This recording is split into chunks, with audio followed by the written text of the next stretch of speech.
of goodness like simple clothes, natural fibers, light colors, very comfortable, easily adjusts to changes in the waistline, like that. A person in the transcendental mood of consciousness will wear some dress, will wear tilak, or some dress that identifies them as a member of an esoteric school. So that way, by the way they dress, you can see. Oh, here's your art, Krishna Prabhupada, dedicated to the glorification of God. Now, what about psychological things? For example, the meaning of life. What was that? Monty Python did a whole thing on that, the meaning of life. I don't think he ever came up with an answer. I think his answer is here: life is meaningless. People in the mode of ignorance, they don't know the meaning of life. They have no idea. So they say, life is meaningless. Has no meaning. But you ask someone in the mode of passion, and they'll tell you life is to enjoy with all the gusto you can. Like that. But we know that the real enjoyment in life is attaining self-realization. And someone who has attained self-realization knows that life is for the service of Krishna. In that way, a person becomes transcendental to these three modes. So we work for Krishna's transcendental pleasure. A person in the mode of goodness wants purity, piety, happiness, knowledge, things like that.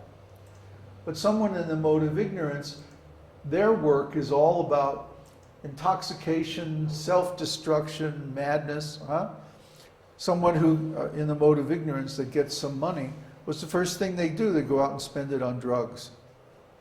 So that's the reason that they can't attain anything in life except self-destruction. And we already went over the people in the mode of ignorance worship ghosts and spirits. People in the mode of passion worship powerful and demoniac men. People in the mode of goodness worship the Supreme, but people in transcendental consciousness worship Krishna, the Supreme Personality of Godhead.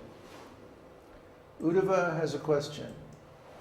When the Yadavas were fighting between each other, is that transcendental ignorance?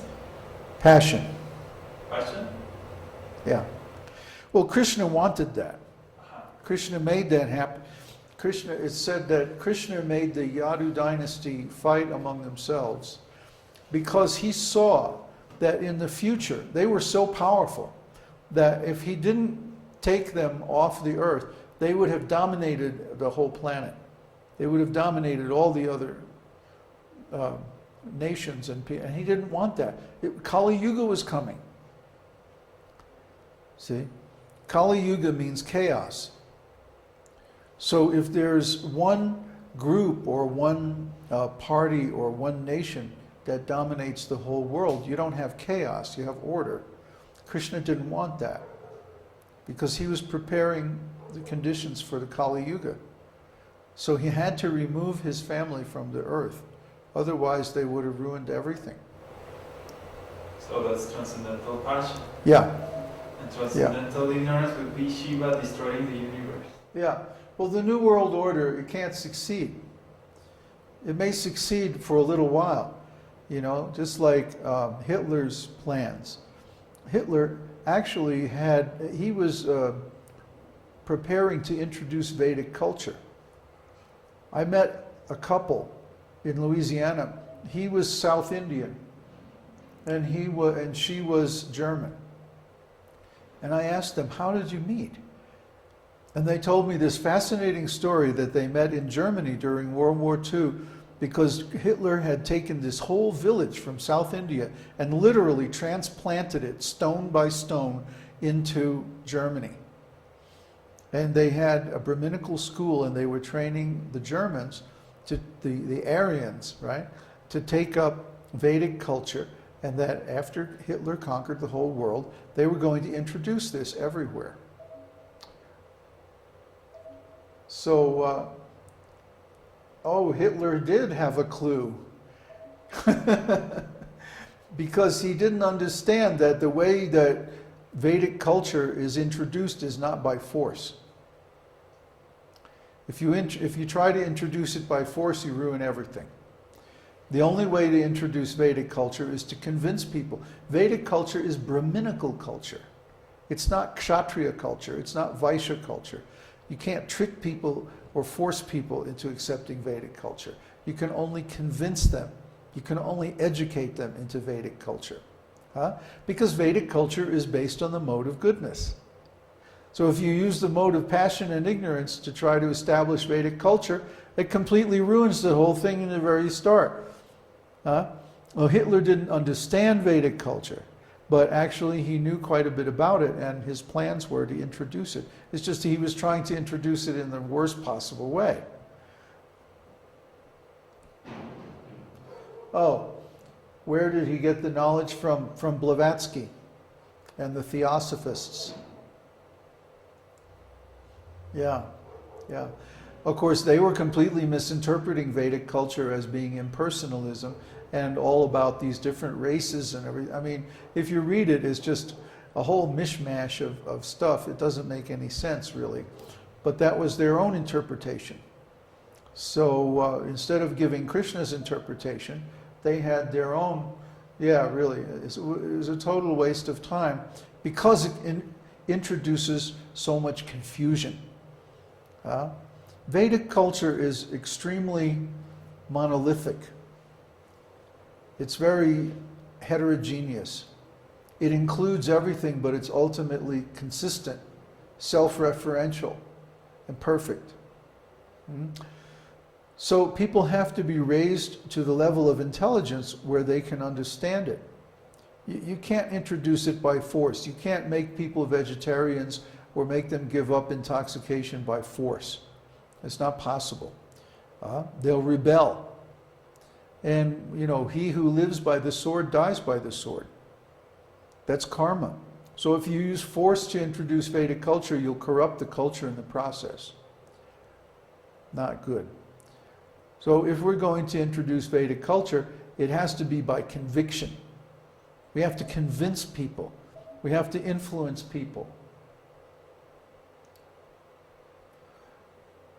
Yes, Krishna wanted to eliminate the Jews because in his rationalization they were somehow against the Aryans. Don't ask me to explain it. I don't understand it myself. It's a big mess. I don't even want to, try to wrap my mind around it because I know it's perverted. We have the pure, perfect understanding of Vedic culture from Srila Prabhupada. And we have to use that understanding to implement it properly. Yeah, it's like Krishna Prabhupada says, it's a hodgepodge. They're getting one thing from here, one thing from there. The master race, where did that come from? Nietzsche. I mean, what does Nietzsche have to do with Vedas? Yeah, it's just mental speculation. So as long as we think this process of mental speculation will lead anywhere, we're always going to have hodgepodge nonsense conclusions because actually that's not the Vedic process. The Vedic process is evam parampara prapto, idang rajrishayo vidu, that the Vedic knowledge is passed down through parampara, and the Vedic kings accepted it in that way.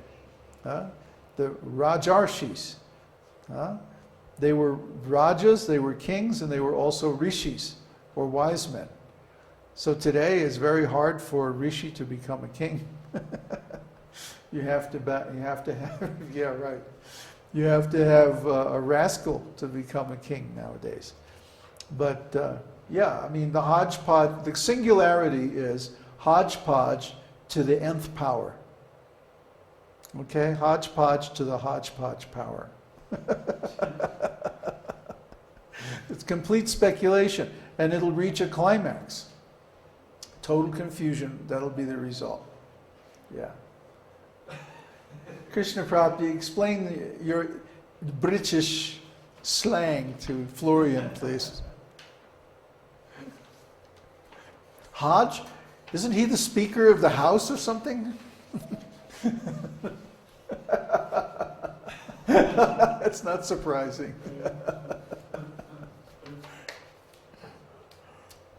So the goal of worship, for people in the mode of ignorance, they want oneness with God, which is impossible. Huh? You have to be ignorant to want to merge with God, because it means the end of your individuality. It means the end of your existence. Just merging with God, and then that everything is finished. So people who want mystic powers, the Mayavadis, people like that, they're basically in the mode of ignorance. People in the mode of passion go to church because why? They want social prestige, they want money, they